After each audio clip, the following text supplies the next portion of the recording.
اعوذ باللہ من الشیطان الرجیم بسم اللہ الرحمن الرحیم الحمدللہ رب العالمین والصلاة والسلام علی اشرف الانبیاء والمرسلین سیدنا و نبینا ابی القاسم محمد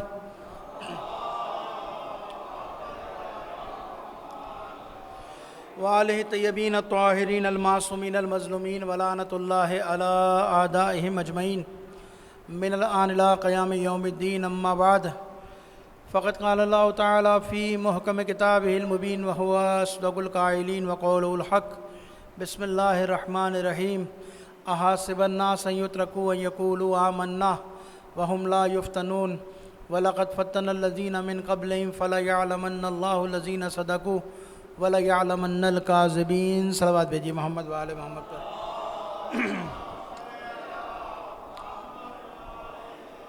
عزیزان محترم، سب سے پہلے آپ سے التماس ایک سورہ فاتحہ کی شہید سرم خرم زکی اور تمام شہدائے ملت جعفریہ کے لیے ایک سورہ فاتحہ پڑھ کر بخش دیں۔ بسم اللہ الرحمن الرحیم۔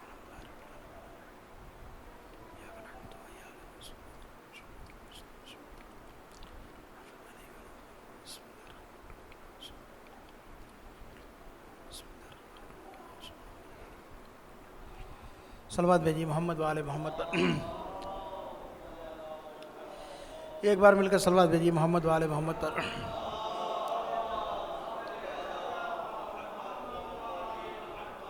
اور وہ حضرات جو پیچھے بیٹھے ہیں اگر وہ تھوڑا آگے آ جائیں گے تو کچھ میری بات کرنے میں بھی آسانی ہوگی، کیونکہ کیمروں کے پیچھے بات کرنا ذرا مشکل ہو جائے گا، زحمت ہوگی، مجھے پتہ ہے تکلیف ہو رہی ہے آپ حضرات کو، لیکن یہاں آگے آ جائیں گے تو گفتگو کرنے میں آسانی ہوگی۔ ایک بار صلوات بھیجیے محمد وآل محمد پر۔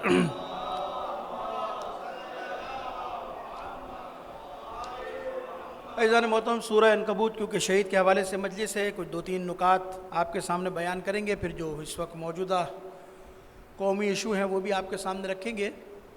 جس آیت کو میں نے آپ کے سامنے سرنامہ کلام قرار دیا، تلاوت کا شرف پایا، سورہ عنکبوت کی دوسری آیت جس میں پروردگار عالم نے صاحبان ایمان کو مخاطب کیا ہے، صاحبان ایمان سے خطاب کر کہہ رہا ہے کہ احاسب الناس ان یترکوا ان یقولوا آمنا وهم لا یفتنون۔ کیا لوگوں نے یہ گمان کر لیا، کیا لوگوں نے یہ سوچ لیا کہ صرف ان کا اتنا کہہ دینا کہ یقولوا آمنا، ہم ایمان لے آئے، تو کیا صرف اتنا کہہ دینے کے سبب سے کہ ہم مومن ہو گئے، ہم ایمان لے آئے، تو کیا اتنا کہہ دینے کے سبب سے ہم انہیں چھوڑ دیں گے؟ اتنا کہہ دینے کے سبب سے ہم مومن ہو گئے، ہم ایمان لائے، تو کیا پروردگار انہیں کسی آزمائش میں نہیں ڈالے گا، کسی مصیبت میں نہیں ڈالے گا، انہیں چھوڑ دے گا؟ بلکہ پروردگار آگے کہہ رہا ہے وَلَقَدْ فَتَّنَ الَّذِينَ مِن قَبْلِهِمْ، تم سے پہلے جن لوگوں نے مومن ہونے کا دعویٰ کیا تھا، تم سے پہلے جن لوگوں نے ایمان لانے کا دعویٰ کیا تھا، ہم نے انہیں بھی آزمائشوں میں ڈالا تھا، ہم نے انہیں بھی امتحانات میں ڈالا تھا، انہیں مصیبت میں ڈالا تھا۔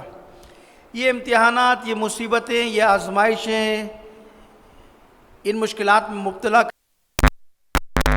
فَلَا يَعْلَمَنَّ اللَّهُ الَّذِينَ صَدَقُوا وَلَا يَعْلَمَنَّ الْكَاذِبِينَ۔ یہ مصیبتوں میں اس لیے ڈالتے ہیں، آزمائشوں میں تمہیں اس لیے ڈالتے ہیں کہ پروردگار صرف اتنا دیکھنا چاہتا ہے کہ تم میں سے کتنے لوگ دعویٰ ایمان میں سچے ہیں اور کتنے لوگ دعویٰ ایمان میں جھوٹے ہیں۔ یعنی ایمان لانے کے بعد پروردگار کہہ رہا ہے یہ طے ہے، یہ اصول دے دیا پروردگار عالم نے، جب بھی تم جس زمانے میں بھی مومن ہونے کا دعویٰ کرو گے ہم تمہیں مصیبت میں ڈالیں گے، ہم تمہیں امتحانات میں ڈالیں گے، ہم تمہیں آزمائش سے گزاریں گے۔ کیوں؟ اور یہ ایسا نہیں کہ صرف آپ کے ساتھ ہوگا، پروردگار کہہ رہا ہے وَلَقَدْ فَتَّنَ الَّذِينَ مِن قَبْلِهِمْ، تم سے پہلے جو لوگ گزرے، تم سے پہلے جن لوگوں نے ایمان کا دعویٰ کیا، مومن ہونے کا دعویٰ کیا، ہم نے تو انہیں بھی آزمائش میں ڈالا تھا، انہیں بھی امتحانات میں ڈالا تھا، انہیں بھی مشکلات میں ڈالا تھا۔ کچھ اشارہ کر دوں آپ کے سامنے، یعنی اس زمانے کے جو مومن تھے انہیں بھی آزمایا گیا، ان کا بھی امتحان ہوا، تمہارا بھی امتحان ہوگا، اور تمہارے آنے والے بعد جتنے مومن ہوں گے، جو مومن ہونے کا دعویٰ کرے گا ہم انہیں بھی آزمائیں گے۔ یعنی اصول دیا پروردگار عالم نے کہ جہاں ایمان ہوگا، جہاں مومن ہونے کا دعویٰ ہوگا کہ میں مومن ہوں، میں با ایمان ہوں، پروردگار کہہ رہا وہیں تمہیں آزمائیں گے۔ یعنی جو شخص مومن ہونے کا دعویٰ کرے گا تو یہ سمجھنے کہ لازم اور ملزوم ہے کہ جہاں ایمان کی بات کی جائے گی، جہاں مومن ہونے کا دعویٰ کرو گے، پروردگار کہہ رہا وہیں ہم تمہیں آزمائیں گے، تمہارے ایمان کا وزن تولیں گے، تمہارے مومن ہونے کے دعوے کو ہم پرکھیں گے کہ تم اپنے دعویٰ ایمان میں سچے ہو یا دعویٰ ایمان میں جھوٹے ہو۔ صلوات بھیجیے محمد وآل محمد پر۔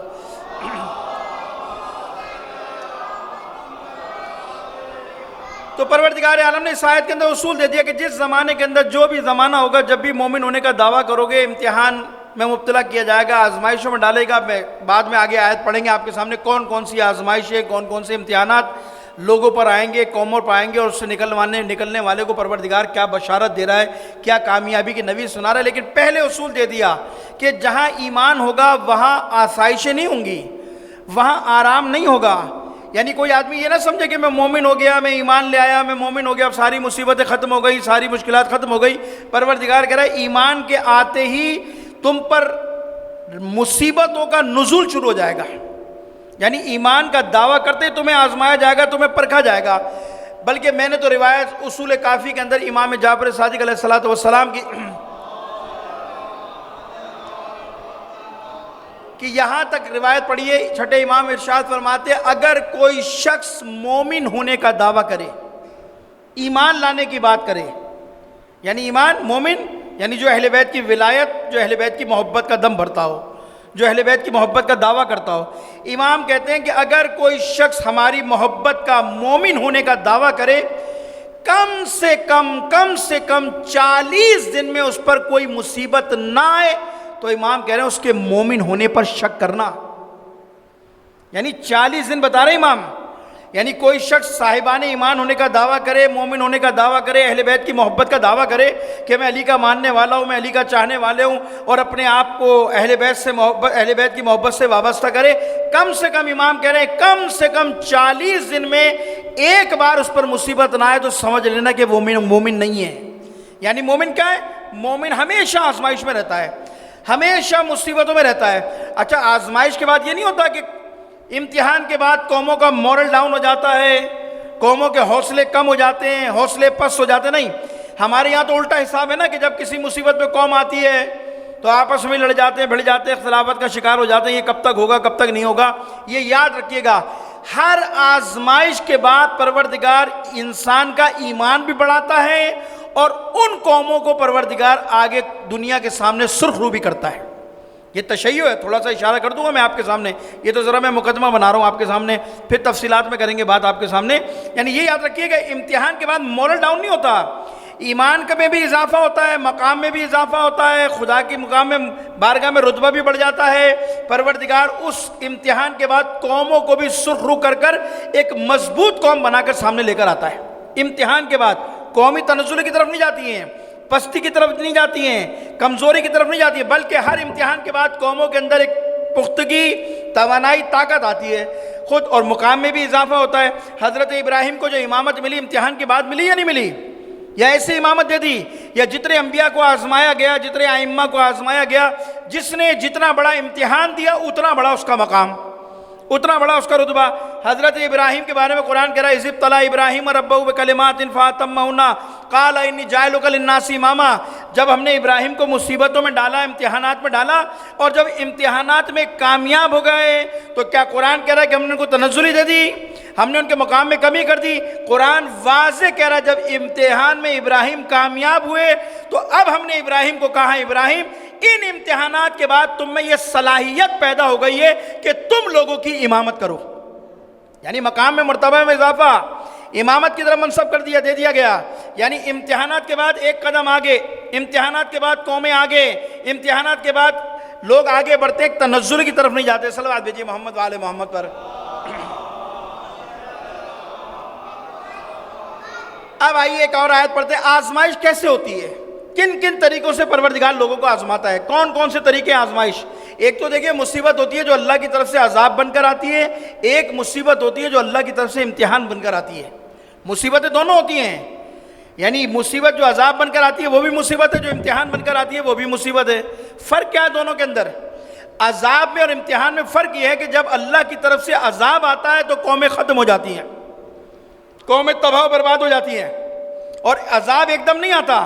جب عذاب آتا ہے تو اس سے پہلے قوموں کو جھٹکے دیے جاتے ہیں کہ دیکھو ابھی راہ راست پر آ جاؤ، اب بھی سیدھے راستے پر آ جاؤ، اب بھی اپنے قبلے کو سیدھا کر لو، اب بھی صراط مستقیم پر آ جاؤ۔ اور جب قومیں اپنے ہی ہاتھوں سے ہدایت کے راستے کو بند کرتی ہیں تو خدا ان پر عذاب نازل کرتا ہے، اور جب اللہ کا عذاب آتا ہے تو پھر قومیں ختم ہو جاتی ہیں، تباہ و برباد ہو جاتی ہیں۔ تاریخ بھری پڑی ہے، قوم عاد، قوم سمود، قوم نوح، قوم صالح، کتنی قومیں ایسی ہیں کہ جن پر عذاب آیا ختم ہو گئی۔ امتحان کیا ہے؟ وہ جو آزمائش بن کر آتا ہے، وہ جو امتحان وہ جو مصیبت امتحان بن کر آتی ہے، وہ کیا ہوتی ہے؟ نہ پروردگار انسان سے انتقام لیتا ہے، نہ پروردگار عذاب دینا چاہتا ہے، بلکہ مومن کو چھوٹی چھوٹی مصیبتوں میں ڈال کر، چھوٹی چھوٹی آزمائشوں میں ڈال کر مومن کی کھوئی ہوئی صلاحیت کو نکھارنا چاہتا ہے، تاکہ آنے والے مارکے کے لیے انسان تیار ہو جائے، تاکہ آنے والے مارکے کے لیے انسان اپنے آپ کو آمادہ کرے۔ یہ جو چھوٹی چھوٹی مصیبتیں آتی ہیں نا، آپ اپنی حالت دیکھ لیجئے خود، ہم مصیبتوں میں پڑے، آزمائشوں میں پڑے، لوگ مارے گئے، لوگ اسیر ہوئے، سب کچھ ہوئے نہیں ہوئے؟ کیا قوم پیچھے ہو گئی ہے؟ کیا تشیع دنیا میں کمزور ہو گئی ہے؟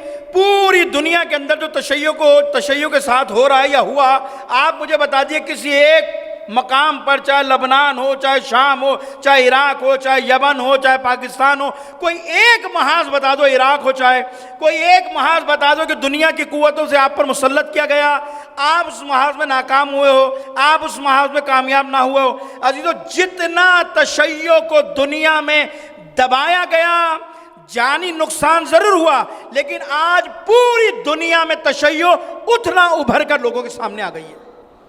یعنی قومیں تنزلی کی طرف نہیں گئیں، جانی نقصان ہوا، مشکلات ہوئی، آزمائش ہوئی، لیکن آج پوری دنیا کے اندر تشیع ایک قوم ہے نہیں ہے۔ آج پوری دنیا کی قوتیں جانتی ہیں، سامراجی قوتیں، استعماری قوتیں جانتی ہیں کہ ہاں، اگر کسی سے دنیا میں مقابلہ ہے تو کس سے؟ حیدر کرار کے ماننے والوں سے۔ استعماری قوتیں جانتی ہیں ہاں، اگر کوئی ہمارے مقابلے پر طاقت ہے تو وہ اہل بیت کے ماننے والے ہیں۔ مسئلہ سارا آپ کا ان کا تو ہے، تیسرا تو کوئی ہے ہی نہیں بیچ میں، یعنی تیسری کوئی اور قوم نہیں ہے، مت سمجھیے گا ان کے لیے بڑا ٹارگٹ ہو کہ فلاں لوگ ہیں ہمارے لیے مشکلات کھڑی کر دیں گے، نہیں۔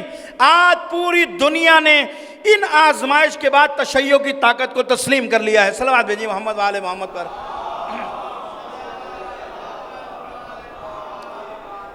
تو یہ تو طے ہے کہ ہر امتحان کے بعد قومیں آگے جاتی ہیں، ہر امتحان کے بعد لوگ آگے بڑھتے ہیں اور قومیں آگے بڑھتی ہیں۔ اور یہ یاد رکھیے گا، جسم کی موت سے قومیں ختم نہیں ہوتی ہیں۔ یہ بعض لوگ ہمارے سوال کرتے نا، اتنے مر گئے، یہ ہو گیا، یہ کب تک ہوگا، لاشیں کب تک اٹھائیں گے، دھماکوں کا سامنا کب تک ہوگا؟ تو بھائی یہ کوئی نیا ہو رہا ہے کیا؟ کوئی نیا ہو رہا ہے؟ یہ باتیں وہ کرے جس نے تشیع کی تاریخ نہ پڑھی ہو، جس نے شیعت کو نہ پڑھا ہو، جس نے تشیع کو نہ پڑھا، وہ یہ بات کرے تو سمجھ میں آتی ہے۔ لیکن جس نے تشیع کی تاریخ پڑھی ہے، اگر وہ یہ بات کرے کہ یہ کیوں ہو رہا ہے، کب تک ہوگا، کب تک مارے جائیں گے، جس نے تاریخ پڑھی ہے اپنی، تو یاد رکھیے کہ وہ جانتا ہے کہ اہل بیت کے زمانے سے لے کر آج تک کوئی دور ایسا ہم پر نہیں گزرا جس دن ہمیں آزمایا نہ گیا، ہمیں مارا نہ گیا ہو۔ خود اہل بیت کو قتل کیا نہیں گیا، اہل بیت کو شہید کیا گیا نہیں گیا، ان کے گھرانوں کو نقصان پہنچایا گیا نہیں گیا، کیوں؟ قومیں ختم ہو گئی، تشیع ختم ہو گئی۔ جتنا بنو امیہ نے تشیع کے ساتھ کیا کہ تشیع ختم ہو گئی۔ تشیع کربلا کے بعد آگے بڑھی ہے۔ جسم کی موت سے قومیں ختم نہیں ہوتی۔ اگر جسم کی موت سے قومیں ختم ہوتی، مکتب ختم ہوتے، تو کربلا کو 1400 سال پہلے ختم ہو جانا چاہیے تھا۔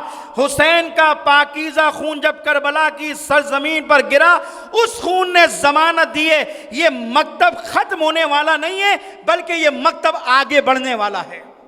آج پوری دنیا کے اندر جہاں کہیں بھی دنیا کی ظالم طاقتوں کے مقابلے میں جو لوگ کھڑے ہیں، ان کا منبع کون ہے؟ منبع کربلا ہے۔ ان کا رہبر کون ہے؟ ان کا امام کون ہے؟ ان کا پیشوا کون ہے؟ سید الشہداء، جنہوں نے کربلا میں ایسی تاریخ رقم کی ہے کہ دنیا کے سارے محروم اور کمزور کربلا سے طاقت حاصل کرتے ہیں۔ کربلا سے انسان رہنمائی لیتا ہے۔ صلوات بھیجیے محمد وآل محمد پر۔ اب آئیے آزمائشیں کون سی ہوتی ہیں، دو چار اشارہ کروں گا، اس کے بعد نتیجے کی طرف جائیں گے۔ دیکھیے قرآن کیا کہہ رہا ہے؟ قرآن کہہ رہا ہے وَلَا نَبْلُوَنَّكُمْ بِشَيْءٍ مِّنَ الْخَوْفِ وَالْجُوعِ وَنَقْصٍ مِّنَ الْأَمْوَالِ وَالْأَنفُسِ وَالثَّمَرَاتِ وَبَشِّرِ الصَّابِرِينَ الَّذِينَ إِذَا أَصَابَتْهُمْ مُصِیبَةٌ قَالُوا إِنَّا لِلَّهِ وَإِنَّا إِلَیْهِ رَاجِعُونَ۔ پروردگار کیا کہہ رہا ہے؟ ہم مومن کو آزمائیں گے، چند چیزوں سے آزمائیں گے۔ وَلَا نَبْلُوَنَّكُمْ بِشَيْءٍ، چند چیزوں کے ذریعے تمہیں آزمایا جائے گا۔ یہ صاحبان ایمان کی بات ہو رہی ہے، دوسرے لوگوں کی بات نہیں ہو رہی۔ جو لوگ دعویٰ کرتے ہیں نا مومن ہونے کا، پروردگار کہہ رہا ہے انہوں کو آزمائیں گے، انہی کا امتحان ہوگا۔ وَلَا نَبْلُوَنَّكُمْ بِشَيْءٍ مِّنَ الْخَوْفِ، پہلی آزمائش مومن کی کیا ہوگی؟ خوف کے ذریعے۔ خوف و ہراس، دہشت، ظلم، بربریت کے ذریعے لوگوں کو آزمایا جائے گا۔ ان کا امتحان ہوگا خوف کے عالم میں، کہ جب اچھے حالات تھے، جب بڑا پرسکون ماحول تھا، پروردگار کہہ رہا ہم اس زمانے میں آزمائیں گے کہ ہاں جب اچھا ماحول تھا تو مجلس میں آنے والوں کی تعداد بہت تھی، جیسے ہی دھماکے ہوئے، خوف ہوا، مجلس میں آنے والوں کی تعداد کم تو نہیں ہو گئی؟ پہلے عام حالات میں جلوسوں میں بڑا رش ہوا کرتا تھا، 2-4 جلوسوں میں دھماکے ہوئے تو کیا آنے والوں کی تعداد کم ہو گئی؟ یہ خوف ہے نا، یا مختلف انداز میں جو بھی آپ خوف کو دیکھ سکتے ہیں، پروردگار کہہ رہا مومن کو خوف کے ذریعے آزمائیں گے، یعنی ان پر دہشت گردی کو، ان کو ظلم کے ذریعے، دہشت گردی کے ذریعے ان کا آزمائش ہوگی، ان کا امتحان ہوگا کہ اچھے حالات میں اہل بیت کا نام لینے والے بہت ہوتے ہیں، اور ہم ان کو آزما کے دیکھیں کہیں ایسا تو نہیں کہ حالات برے ہوئے اہل بیت کا نام لینے والے کم ہو گئے۔ یہ تو خدا کا، اہل بیت کا اور خاص لطف ہے امام زمانہ کا کہ جتنا ہم پر خوف مسلط کیا گیا، کوئی ایک جلوس بتا دو کہ اس جلوس کے اندر کمی واقع ہوئی ہو۔ آپ نے خوف کے بادل کو چیر کے رکھ دیا، دنیا نے دیکھ لیا، سانہ عاشور سے بڑا تو عاشور نہیں ہو سکتا دھماکہ، سانہ عاشور پر دنیا نے دیکھ لیا نا۔ انہوں نے دھماکہ اس لیے کیا تھا کہ لوگ اگلے جلوس میں کم ہو جائیں گے، دھماکہ اس لیے کیا تھا کہ لوگ مجلس میں آنا، جلوس میں آنے کم ہو جائیں گے۔ آپ ریکارڈ اٹھا کر دیکھ لیجئے، میڈیا کا بھی دیکھ لیجئے، انٹرنیشنل میڈیا کا بھی دیکھ لیجئے، جب دھماکہ ہوا تھا 6 لاکھ آدمی تھے عاشور کے دن۔ 40 میں دھماکہ ہونے کے بعد آپ کے میڈیا کی رپورٹ ہے کہ 15 لاکھ عزادار 40 کے جلوس میں چل رہا تھا۔ یہ ہے حسین کی محبت، یہ اللہ نے آزمایا تھا تمہیں۔ اور میں بہت سارے گھرانوں کو ایسے جانتا ہوں، بہت سارے لوگوں کو جانتا ہوں، یہ خدا کا لطف ہے۔ میں نے کہا نا یہ تشیع ہے، یہ تشیع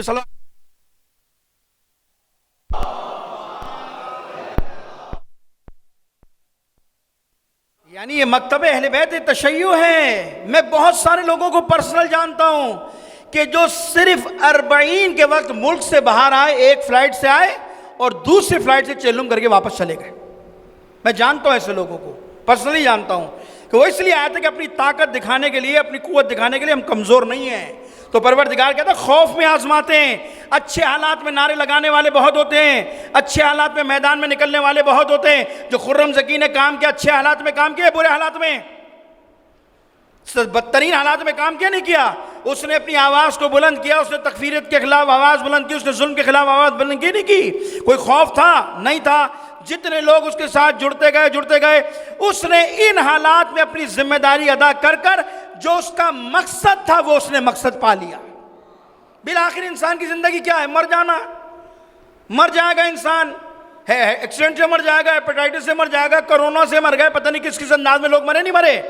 کتنے لوگ ہمارے درمیان زندگی گزارتے ہیں، وہ مر گئے اپنی موت، آپ ان کو یاد بھی نہیں کرتے۔ لیکن اس شہید کو مرے ہوئے کتنے سال گزر گئے، اس شہید کے مرنے کے بعد آج یاد بنانا اس بات کی دلیل ہے جو راہ اہل بیت میں مارا جاتا ہے وہ شہید نہیں ہوتا، وہ حر کی طرح قیامت تک زندہ رہتا ہے۔ جو اہل بیت سے متصل ہو گیا، جس نے اہل بیت کے مقصد کے لیے کام کیا، جس نے تشیع کے مقصد کے لیے کام کیا، اہل بیت کہتے ہیں۔ اہل بیت کسی کا قرض نہیں رکھتے، اہل بیت کسی کے مقروض نہیں ہوتے۔ جس نے اہل بیت کے مقصد کے حصول کے لیے کام کیا، جدوجہد کی اور اس راہ میں مارا گیا، اہل بیت اسے قیامت تک امر کر دیتے ہیں۔ صلوات بھیجیے محمد و آل محمد پر۔ ادھر آئیے مولانا، ایک بار اور صلوات بھیجیے محمد و آل محمد پر۔ بس مولانا تشریف لا چکے ہیں، انہی کا انتظار تھا، مولانا خلاصہ کر رہے ہیں۔ ایک بار اور صلوات بھیجیے محمد و آل محمد پر۔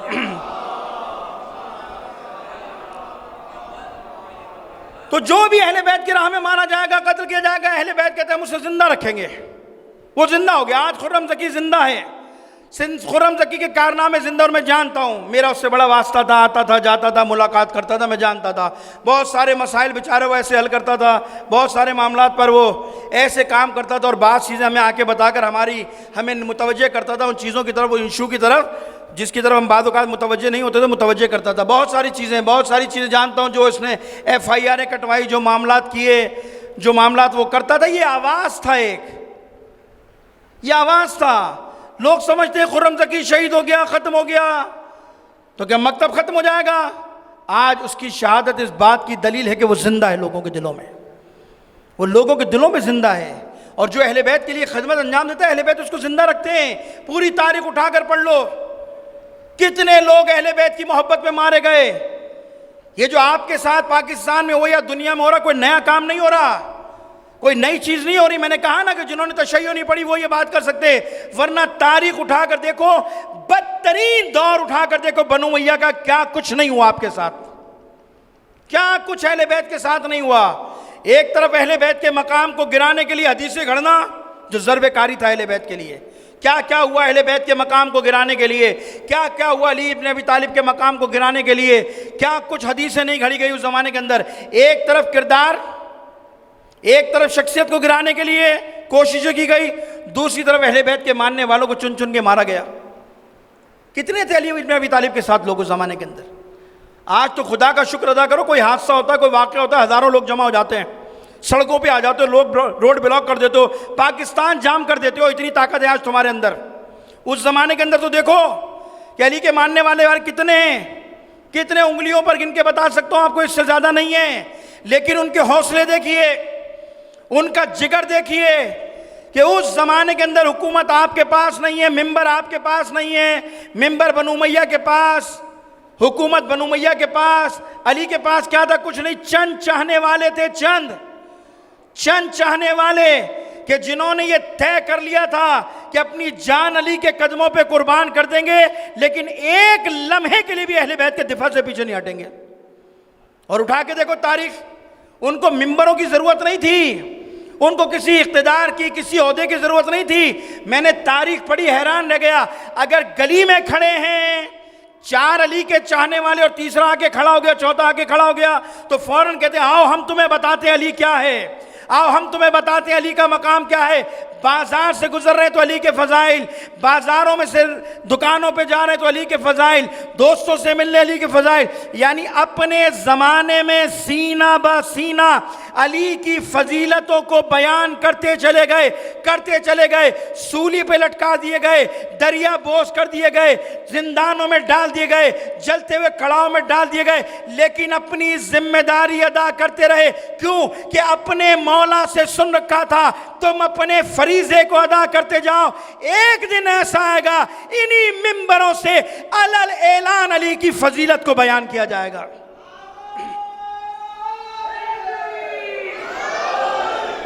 آج وہ دن آ گیا نہیں آ گیا؟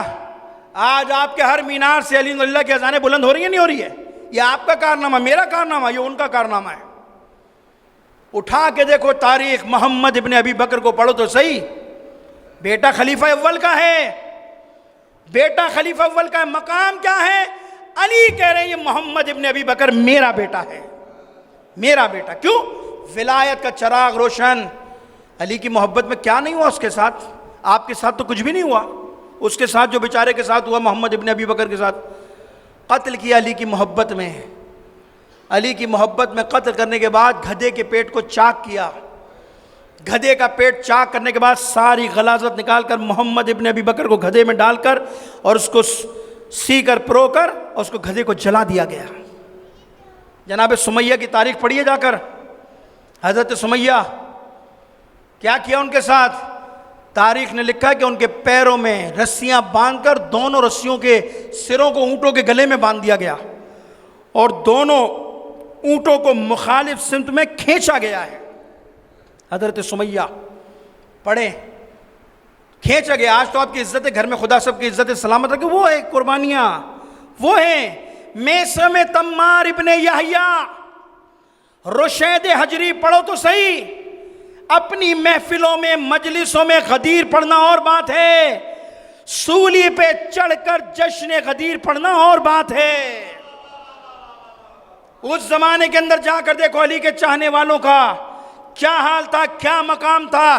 اسی رشید حجری کو جب گرفتار کر کے لے کے آئے نا زیاد, اور اسے پوچھا کہ میں نے سنا علی نے تجھے موت کی خبر دی ہے کہ تجھے مارا جائے گا اور تیرے ساتھ یہ سلوک ہوگا, تو کہا میرے مولا نے خبر دی ہے. کیا خبر دی ہے؟ کہا میرے مولا نے کہا ہے زبان کاٹ دی جائے گی, ہاتھ پیر کاٹ دیے جائیں گے, حربہ مار کر پیٹ چاک کر دیا جائے گا, مجھے سولی پہ لٹکا دیا جائے گا. کہاں کھڑے؟ امام باڑے میں نہیں کھڑے, اپنی مسجد میں نہیں کھڑے, ظالم کے دربار میں کھڑے. اور کہتا ہے, زیاد کہتا ہے تو یہ یقین ایسا ہی ہوگا؟ کہا جو میرے مولا نے کہہ دیا یہی ہوگا, جو علی نے کہہ دیا یہی ہوگا.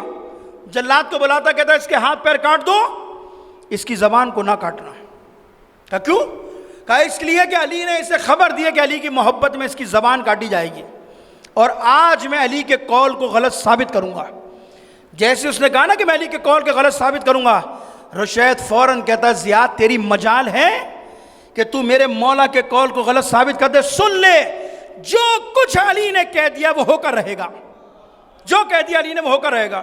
ہاتھ پیر کاٹ دیے، جوان بیٹی ساتھ کھڑی ہے۔ جب ہاتھ پیر کٹ گئے، مجھے ایمانداری سے بتائیے، ہم کسی کام سے نکلے ہوں، کتنے ہی اہم کام ہو، اگر ہمارے ہلکے سے چھری لگ جائے ہاتھ پر، پورے محلے کو سر پر اٹھا لیتے ہیں، پورے علاقے کو سب بھول گئے۔ وہاں ہاتھ پیر کٹ گئے، جوان بیٹی ساتھ ہے، زنجیروں میں جکڑا۔ جب ہاتھ پیر کٹے، بیٹی نے پوچھا بابا تجھے کوئی تکلیف نہیں ہوئی؟ خون بہ رہا ہے؟ کہا کچھ بھی نہیں ہوا۔ کہا کوئی تکلیف؟ کہا بس ایسا لگا کسی نے میرے ہاتھ پیر کو دبا دیا، بس اس سے زیادہ کچھ نہیں ہوا۔ اب کردار دیکھیے اس کا، جیسے ہی دربار سے باہر نکلے نا، ہاتھ پیر کٹ چکے، جیسے ہی باہر نکلے آواز دے کر کہتے ہیں لوگوں اس سے پہلے کہ میں تمہارے درمیان نہ رہوں، آؤ مجھ سے پوچھو، میں تمہیں بتاتا ہوں علی کا مقام کیا ہے۔ ہاتھ پیر کٹ گئے، اپنی ڈیوٹی انجام دے رہے ہیں، اپنی ذمہ داری بتا رہے ہیں، میں تمہیں بتاتا ہوں علی کا مقام کیا ہے۔ اور آہستہ آہستہ لوگ جمع ہونا شروع ہوئے۔ جب لوگوں کا مجمع لگ گیا، آواز دے کر کہتا ہے خدا کی قسم میں نے اپنی ناکوں سے، اپنے ان کانوں سے غدیر میں سنا ہے کہ رسول نے علی کو ہاتھوں پہ بلند کر کر کہا تھا من کنت مولا ہو فہذا علی مولا۔ یا اللہم صلی علی محمد وآلہ، کہ من کنت مولا فہذا علی مولا، کہ میں نے خود سنا ہے۔ ابھی حدیث سنا رہے تھے، جلاد گھبرا گئے، پریشان ہو کر آواز دے کر کہتے جا زیاد کو خبر دے۔ فوراً زیاد کو خبر دی، کہا زیاد غضب ہو گیا، کہ کیا ہوا؟ کہا جا کر تو دیکھ علی کا شیر کیسے گرج رہا ہے، کیسے برس رہا ہے، ڈر ہے کہیں تیرے خلاف بغاوت نہ ہو جائے۔ کیا کروں؟ گھبرا کر کہتا ہے اس کی زبان کو کاٹ دو۔ ادھر زبان کاٹنے کا حکم ملا، ادھر رشید سجدے میں گر گیا، آواز دے کر کہتا ہے لوگوں میرے مولا کی ایک فضیلت اور سنو، جو خبر علی نے میری موت کے بارے میں دی تھی وہ تمام خبریں سچ ثابت ہو گئی ہیں۔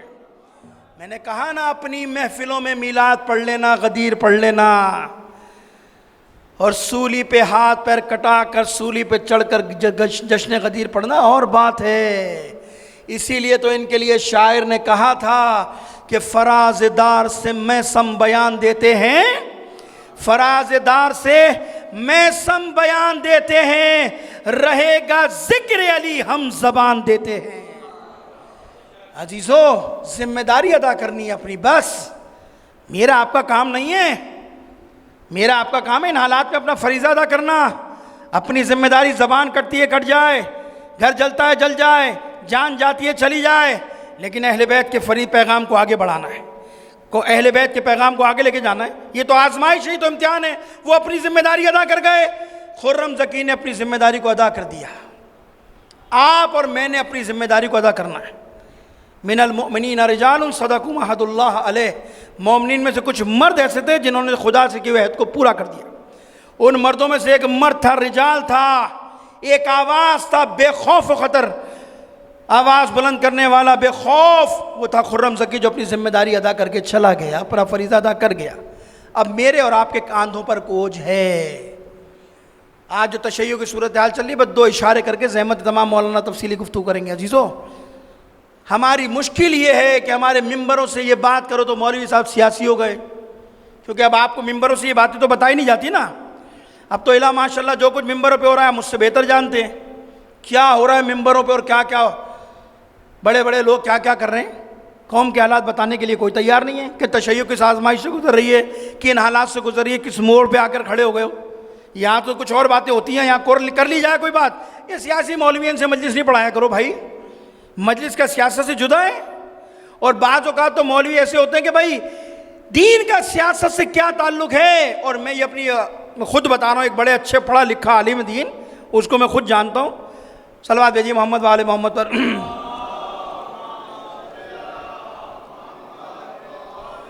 مولانا آگے آ جائیے، آگے آ جائیے، آ جائیے مولانا، آگے آ جائیے، یہاں آ جائیے۔ ایک بار صلوات بھیجیے محمد، پانی دیجیے۔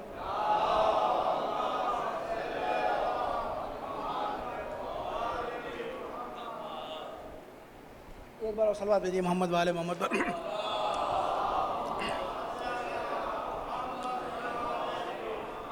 میں خود مجلس میں بیٹھا تھا, یعنی خود مجلس میں بیٹھ کے سن رہا تھا کہ قبلہ مولانا صاحب کہہ رہے تھے سیاست کے اوپر بات ہوئی, کہا ہمارے 3 امام سیاسی تھے, باقی سب غیر سیاسی تھے.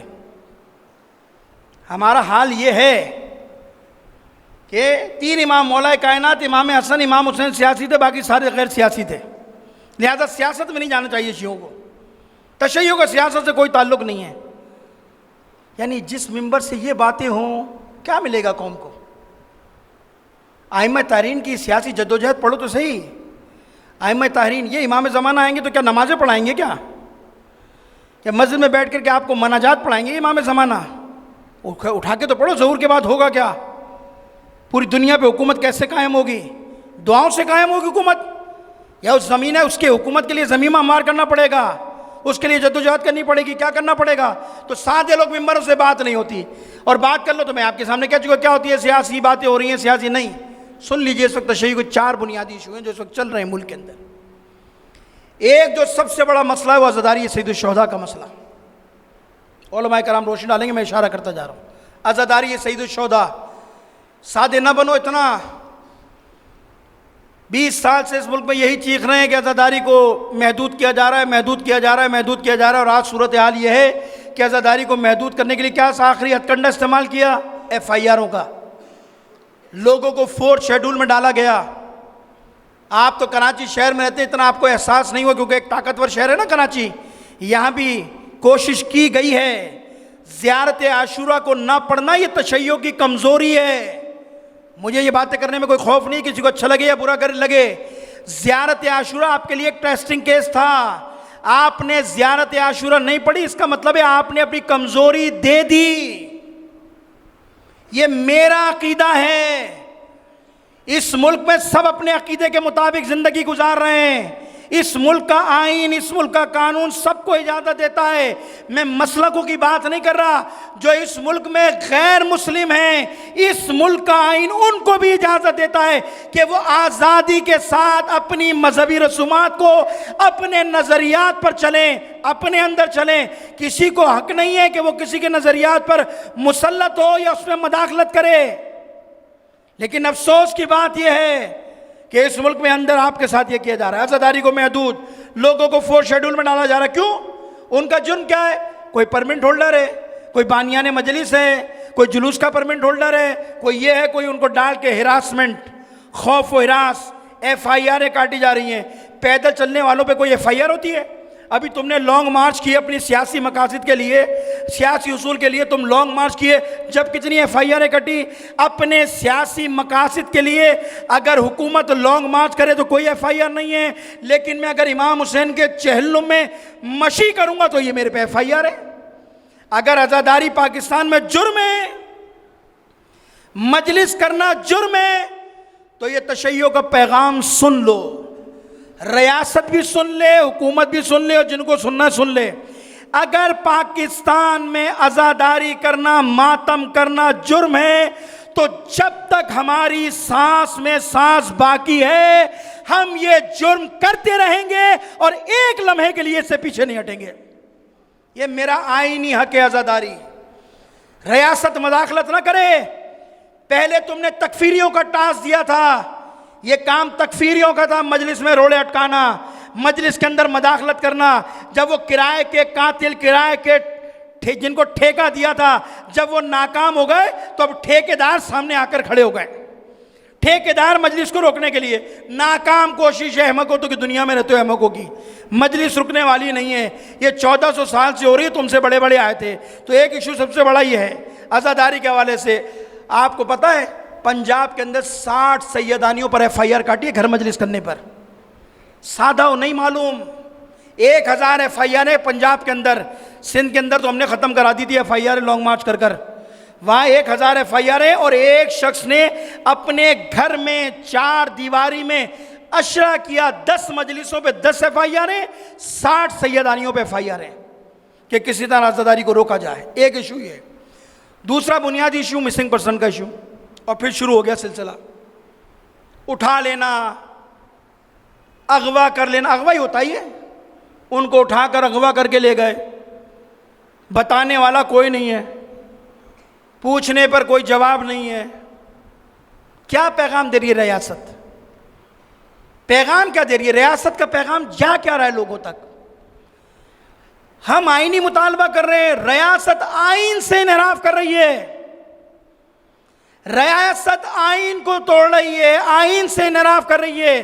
میرا تو سیدھا سادہ مطالبہ یہ ہے کہ جن اسیروں کو تم نے مسنگ کیا ہے، غائب کیا ہے، جن کو 7 سال 8 سال ہو گئے، اگر ملزم الزام ہے تو انہیں چھوڑو، اور اگر مجرم ثابت ہے تو عدالتوں میں پیش کرو، عدالتیں فیصلہ کریں گی یہ مجرم ہے یا نہیں ہے، ان کو موقع دو، وہ صفائیاں پیش کریں، اپنے وکلاء کے ذریعے کیس کو لڑیں، اس کی پیروی کریں۔ ہاں عدالت ان کو ڈکلیئر کر دیتی ہے یہ مجرم ہے، تو پھر جو آئین کہتا ہے، قانون کہتا ہے، اس کے مطابق عمل کرو۔ لیکن آئین سے ماورا نہ اس ملک میں کوئی ادارہ ہے، نہ آئین سے ماورا اس ملک میں کوئی شخص ہے، سب آئین اور قانون کے تحت ہیں۔ کوئی پاکستان میں آئین سے ماورا نہیں ہے۔ عدالتیں خاموش ہیں، عدالتیں گلے پھاڑ پھاڑ کر کہہ رہی ہیں مسنگ پرسن کہاں ہیں، اتنے طاقتور قوتیں کہ وہ جواب دینے کے لیے تیار نہیں ہیں۔ تو ان چیزوں سے کیا ہوگا؟ ہم پیچھے ہٹ جائیں گے اپنے موقف سے؟ ہم پیچھے نہیں ہٹیں گے، آخری وقت تک چلتے رہیں گے، آگے بڑھیں گے۔ اور ایک آدھ دن میں میٹنگ ہونے والی ہے، ابھی جو کچھ لوگوں کو اٹھایا ہے، میٹنگ ہونے والی ہے، تیار رہیے، آیا کیجئے۔ ڈرتے کیوں ہیں؟ خوف زدہ کیوں ہوتے؟ میٹنگوں میں آ کر لوگ باتیں کرتے پھر غائب ہو جاتے ہیں۔ ان سے پوچھو جن کے بچے گھر میں نہیں ہیں کتنے تکلیف میں ہوتے۔ ریاست کی ذمہ داری ہے، ہم نے ریاست کو بہت سارے آپشن دیے، یہ آپشن ہے، یہ آپشن ہے، یہ آپشن ہے، بتاؤ تو صحیح، لیکن بتانے کے لیے تیار نہیں ہے۔ ظلم ایک حد تک چلتا ہے، بس ظلم کا منطقی انجام تباہ ہو جانا، ختم ہو جانا ہے۔ اور یہ چرخہ تمہارا چلنا شروع ہو گیا ہے، جو ملک کی صورتحال بتا رہی ہے۔ اب جو ملک کی صورتحال بتا رہی ہے اس سے اندازہ ہو رہا ہے کہ اب کہاں جا رہے ہو تم۔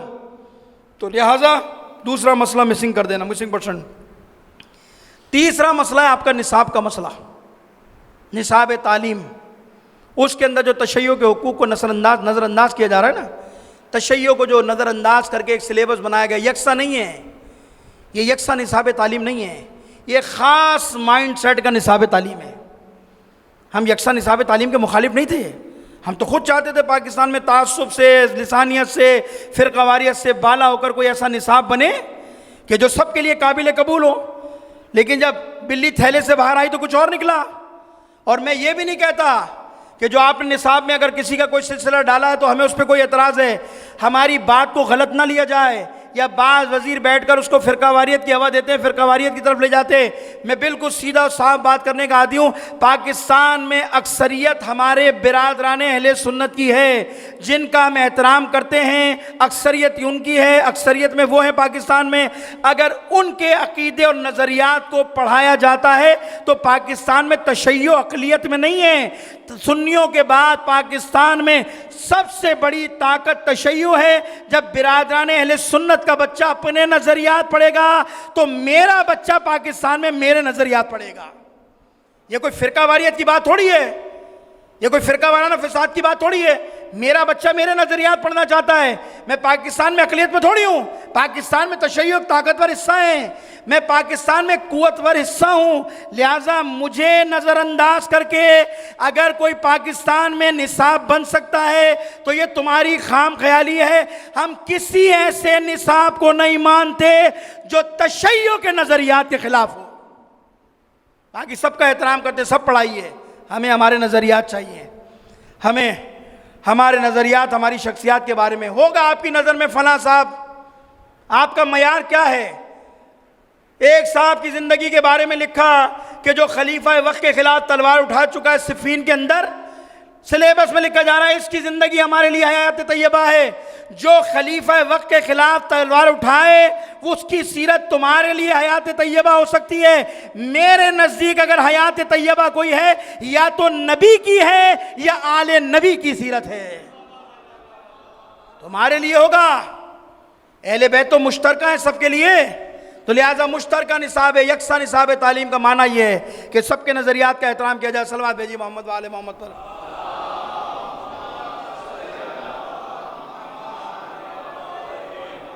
بس عزیزان محترم قدر کریے، علماء کرام روشنی ڈالیں گے۔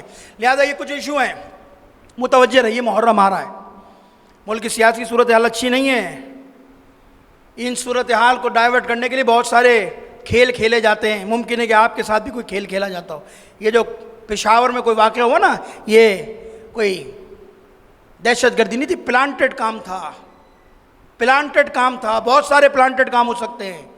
یہ دو ہاتھیوں کی لڑائیوں میں ہمیں نہ پیسا جائے. ان دو ہاتھیوں کی لڑائی میں ہمیں نہ پیسا جائے. یہ دو ہاتھیوں کی لڑائیاں ہوئی تھیں جس کے لیے جو سوانہ پشاور جو ہوا ہے، اور ان لوگوں نے مطالبہ کیا جوڈیشل انکوائری کا. ہم ان کی حمایت کرتے ہیں، ہم ان کی تائید کرتے ہیں. کمیشن قائم کیا جائے اور شفاف ہائی کورٹ کا کمیشن قائم کیا جائے. ہمیں شفاف انکوائری چاہیے کہ اس واقعے میں کون لوگ ملوث تھے، کون سی قوتیں اس کے پیچھے تھی، کس نے سرمایہ خرچ کیا، کون سہولت کار تھا، کون استعمال ہوا. اتنے بڑے بڑے دعوے، قومی ایکشن فلان، رد الفساد اور فلاں اور فلاں فلاں، اور اس کے بعد پے در پے کراچی میں دھماکے، پشاور میں دھماکے. ملک کو جب چاہتا ہے دھماکوں کی طرف دھکیل دیا جاتا ہے، ملک کو جب چاہتا ہے اندھیروں کی طرف دھکیل دیا جاتا ہے. کون ہے اس کے پیچھے؟ 25 سال میں ریاست، 26 ایجنسیاں، 28 ایجنسیاں اس ملک میں. 20 سال ایک واقعہ، 2 واقعے، 3 واقعے ہوں. 25 سال سے اس ملک میں بڑے بڑے سانحات واقعات ہو رہے ہیں. رپورٹیں بنتی ہیں، کمیٹیاں بنتی ہیں، پتہ نہیں کیا کیا ٹاسک فورسیں بنائی جاتی ہیں. آج تک کسی کی رپورٹ منظر عام پر نہیں آئی. منظر عام پر رپورٹ کا نہ آنا اس بات کی دلیل ہے کہ دال میں کچھ کالا ہے. دال میں کچھ کالا. کسی ایک کے قاتل کو تو پکڑ کے لے کے آؤ. خرم زکی کے کیس کا کیا ہوا بتاؤ. کون تھا قتل کرنے والا، کون تھا مارنے والا. جب عدالتیں چاہتی ہیں اپنے مفادات کے لیے کھول دی جاتی ہیں. جب چاہتی ہیں، لاکھوں شہداء کے کیس رل رہے ہیں پاکستان میں، لاکھوں بے گناہ انصاف کے لیے جوتیاں رگڑ رہے ہیں. سپریم کورٹ بھی خاموش، ہائی کورٹ بھی خاموش. نہ مارنے والے کا پتہ ہے، نہ سہولت کار کا پتہ ہے. پتہ نہیں کوئی سلیمانی ٹوپی پہن کے آتے اور مار کے چلے جاتے ہیں. ریاست کو پتہ نہیں ہے. اس کے بعد کمیٹیاں بنتی ہیں، ڈی این اے ٹیسٹ ہوتے، لاشیں اٹھا کے خودکش حملے آور کے لے جاتی ہیں. آج تک کسی کا ایڈریس بتایا کون تھا؟ تم نہیں جانتے. اس پاکستان کو کس نے دھکیلا؟ تکفیریت نے دھکیلا اس ملک کو دہشت گردی کے طرف. کہاں ہیں وہ سپاہ صحابہ؟ کہاں ہے لشکر جھنگوی جس نے کیا؟ ہمارے لوگ بھی سادہ کہتے طالبان نے کیا، طالبان نے کیا. سادہ نہ بنو.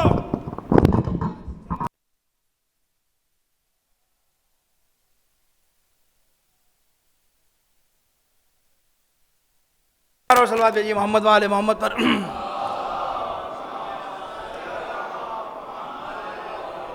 سادہ نہ بنو. پاکستان میں ہمارا دشمن واضح ہے. یہ کسی اور کی دی ہوئی لائن ہے. ہمارا دشمن بالکل پاکستان میں واضح ہے. ہمارا دشمن تکفیری ہے، سپاہ صحابہ لشکر جنگوی. 33 گروہ کو فیسلیٹیٹ کرتے ہیں. یہ 33 گروہ کو چلاتے ہیں، ان کی سپورٹ کرتے ہیں. یہی لوگ جاتے ہیں دوسرے ملکوں میں، جاتے ہیں جو ٹھیکے جن کو دیے جاتے ہیں. ہم بھولے نہیں اپنے دشمن کو. ہمارا دشمن واضح ہے اور ڈکلیئر کر چکے ہیں سارے ادارے کے کون کون پاکستان میں دہشت گردی میں ہاتھ ڈالو، ختم کرو. ان کو لا کر پھر قومی دھارے میں لانا، پھر وہی اعلامیہ پاکستان کا مذاق، پیغام پاکستان کا مذاق ملک میں، پھر وہی تکفیریت کے نعرے، پھر وہی شور شرابہ. ریاست کی ذمہ داری ہے، ریاست کی ذمہ داری اپنا فرض ادا کرے. اگر ریاست اپنا ذمہ داری ادا نہیں کرے گی تو پھر یہ پاکستان ہے، اس کی فضا کچھ اور ہوگی. بہت اتنا پھر اس کی فضا جب خراب ہوگی تو پھر کسی کو الزام نہ دینا کہ فلاں کی وجہ سے خراب ہوئی ہے. جب لوگوں کو انصاف نہیں ملے گا، جب لوگوں کو انصاف فراہم نہیں ہوگا تو پھر لوگ میدان عمل میں نکلیں گے. شکایت نہ کرنا کہ ملک انارکی کی طرف جا رہا ہے. انارکی کی طرف تم لے کے جا رہے ہو. اگر تم لوگوں کو انصاف دو گے تو لوگ اپنے گھروں میں سکون سے بیٹھیں گے. تم اس کے ذمہ دار ہو. ملک کی آج جو پہنچایا. بس ختم کر دیا عزیزوں میں نے اپنی بات کو. یاد رکھ کے گھبرانا نہیں ان حالات سے، پریشان نہ ہو. آتے ہیں، اس سے بڑی بڑی قیامتیں گزر گئی. جو کچھ کربلا میں ہوا اس سے زیادہ آپ کے ساتھ نہیں ہوا. تنہا رہ گیا حسین ابن علی، تنہا، چاروں طرف لاشیں.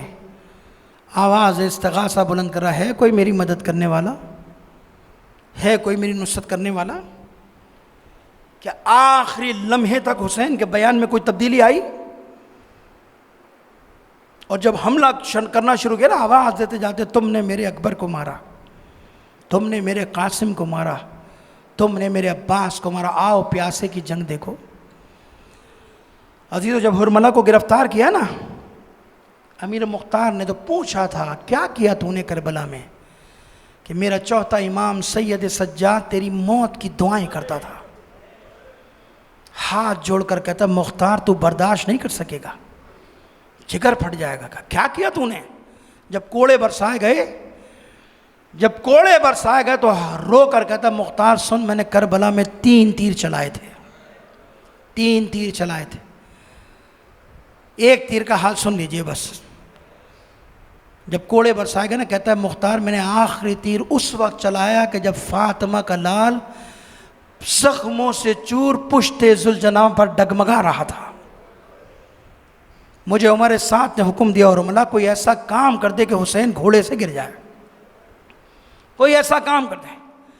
حرملہ کہتا ہے میں نے تیر کو کمان میں جھوڑا اور حسین کا نشانہ لیا، کہتا میں حیران رہ گیا، کوئی جگہ ایسی نہ تھی جہاں حسین کے تیر کا زخم نہ ہو، تلوار کا زخم نہ ہو۔ کہا میں فکروں میں ڈوب گیا، تیر ماروں تو کہاں ماروں۔ کہا میں ایک نشیب میں جا کر بیٹھ گیا، حسین کا تعاقب کرتا رہا۔ مختار سنے گا کیا ہوا؟ کہتا جب کافی دیر گزری نا تو میں نے دیکھا حسین کی پیشانی خالی ہے، حسین کی پیشانی خالی ہے۔ کہتا میں نے تیر کو کمان میں جوڑا، حسین کی پیشانی کا نشانہ لیا۔ عزیزو جانتے کیا ہوا؟ مختار سے کہتا ہے حرملہ سنے گا؟ حرملہ کہتا ہے مختار سنے گا کیا ہوا؟ جیسے تیر حسین کی پیشانی پر لگا، فاطمہ کا لال پشت ذوالجناح پر نہ سمجھ سکا، حسین گھوڑے سے گرے۔